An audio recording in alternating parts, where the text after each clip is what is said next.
ये रूल 5 क्या कहता है? Payment of tax in case of new services. ये न्यू सर्विसेज का मतलब क्या होता है? जब पहली बार सर्विसेज टैक्सेबल होता है। कैसे होगा? आपका कोई सर्विसेज जो आप रेंडर कर रहे थे वो एग्जाम्शन में था, सरकार वो एग्जाम्शन विड्रॉ कर ले तो वो सर्विस क्या हो जाएगी? टैक्सेबल हो जाएगी। कुछ सर्विसेज आपके नेगेटिव लिस्ट में थी, सरकार उसको नेगेटिव लिस्ट से हटा दे तो क्या हो जाएगा? टैक्सेबल हो जाएगा। तो हमने लिखा अगर एग्जाम्शन डिलीट हो गया या नेगेटिव सर्विसेज में जो एंट्री है वो डिलीट हो जाएगा तो आपकी वो सर्विसेज टैक्सेबल हो जाएगी। तो वो क्या हो गया? That is a new service which becomes taxable. अब एक बात सोच के देखो, आप जैसे स्टेज कैरेज की सर्विसेज थी जो मैंने कहा था कि वो नेगेटिव लिस्ट से हटा दिया गया है, अब वो क्या हो गया? टैक्सेबल हो गया।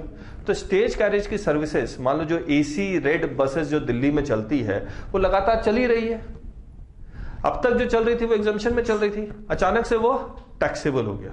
अब क्या होगा बीच में अगर टैक्सेबल हो जाता है? तो जनरली देखिए क्या कहानी क्या है, आपने सर्विस टैक्सेबल होने से पहले ही रेंडर कर रहे थे तो लेवाई जब भी होगा, मैंने क्या बताया था, रेंडरिंग ऑफ सर्विसेज होगा। और जिस दिन आप सर्विसेज रेंडर कर रहे थे वो सर्विसेज एग्जेम्प्टेड थी या नेगेटिव लिस्ट में थी या नॉन लेवाई थी, तो वो कभी भी टैक्स से हो नहीं पाएगा, नो लेवाई, तो कलेक्शन का सवाल ही नहीं उठता।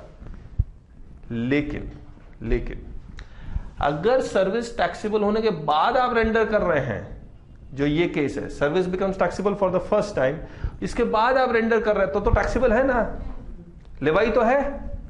रूल 5 में गवर्नमेंट ने छोड़ दिया, बोला इनवॉइस और पेमेंट दोनों ही पहले हो गया तो नॉट टैक्सेबल।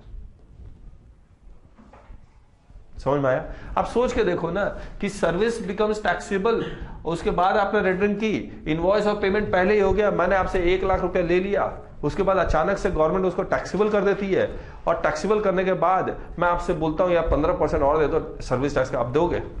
बोले नहीं सर पहले कॉन्ट्रैक्ट हो गया, सब कुछ हो गया, आप किस बात का? तो इसीलिए गवर्नमेंट ने एडमिनिस्ट्रेटिव कन्वीनियंस के लिए इसको छोड़ दिया। तो लेवाई तो है, लेकिन गवर्नमेंट छोड़ सकती है या नहीं छोड़ सकती है? छोड़ दिया, रूल 5 पहला आया।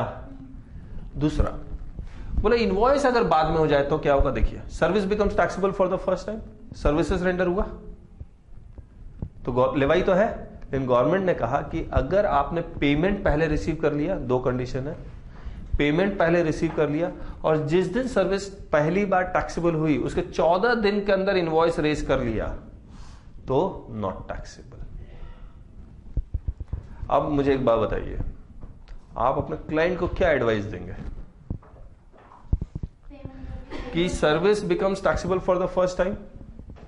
तो आप जितनी जल्दी 14 दिन के अंदर फटाफट इनवॉइस रेज कर दो, जो भी सर्विसेज है। अगर इससे पहले सर्विसेज रेंडर किए तब तो दिमाग नहीं लगाना, यहां पर तो नो लेवाई है, सर्विस टैक्स के बाउंड्री के बाहर है, सर्विस टैक्स की दुनिया में नहीं है वो। इसीलिए रूल 5 में ये सिचुएशन लिखा हुआ भी नहीं है। रूल 5 में सारे जो सिचुएशंस लिखे हुए हैं वो service becomes taxable then you are rendering the service, service becomes taxable then you are rendering the service. इससे पहले का तो सिचुएशन लिखने की जरूरत ही नहीं है, क्योंकि वो सर्विस टैक्स की दुनिया के बाहर है।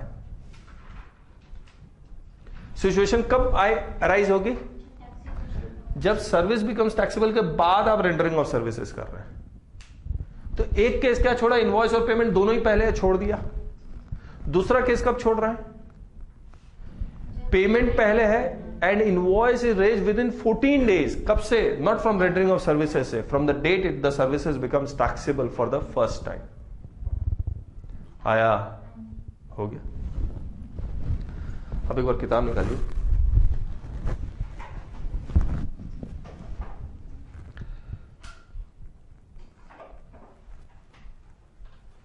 पेज 1.39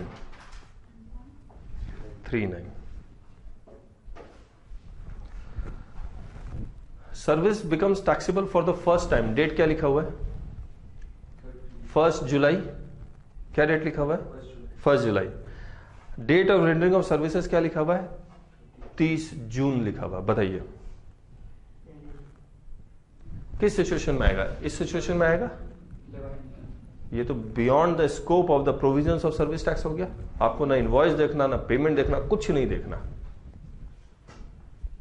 ठीक है, नेक्स्ट 1 जुलाई और date of rendering of services क्या है? 15 जुलाई। यानी कौन सा सिचुएशन आ गया? दोनों में से कोई एक सिचुएशन फॉल करेगा। अब देखिए डेट ऑफ इनवॉइस क्या है? 15 जुलाई, यानी कि 14 दिन के अंदर रेज होना चाहिए था। बोलो नहीं, 15 जुलाई और डेट ऑफ पेमेंट क्या है? 30 जून। तो 14 प्लस 1 तारीख यानी कि 15 दिन के अंदर रेज हो गया इनवॉइस, तो नो टैक्स है ना। 1 जुलाई को पहली बार टैक्सेबल हुआ, 14 दिन के अंदर रेज हो सकता था, यानी कि 15 तारीख तक रेज हो गया है ना। पेमेंट इससे पहले है तो नो टैक्स। नेक्स्ट 1 जुलाई ये पहली बार टैक्सेबल, 2 जुलाई को आपने सर्विसेज रेंडर किया, और 20 जुलाई यानी कि 14 दिन के बाद रेज है, 14 दिन के बाद रेज है, और 30 जून पहले पेमेंट है। अब क्या करेंगे बताइए? अब तो टैक्सेबल होगा ना। अब टैक्सेबल हो गया तो रूल कौन सा अप्लाई करोगे? Rule 3 default rule. अब आप चेक कर लो, रूल 5 में नहीं आया, रूल 5 में नहीं आया तो रूल 3 ऑटोमेटिकली एप्लीकेबल हो जाएगा, जो डिफॉल्ट रूल है। डिफॉल्ट रूल क्या कहता है? Whether invoice is raise within 30 days. अब देखिए, बोलो विद इन 30 डेज है, यस। तो पॉइंट ऑफ लेवाई क्या हो जाएगा?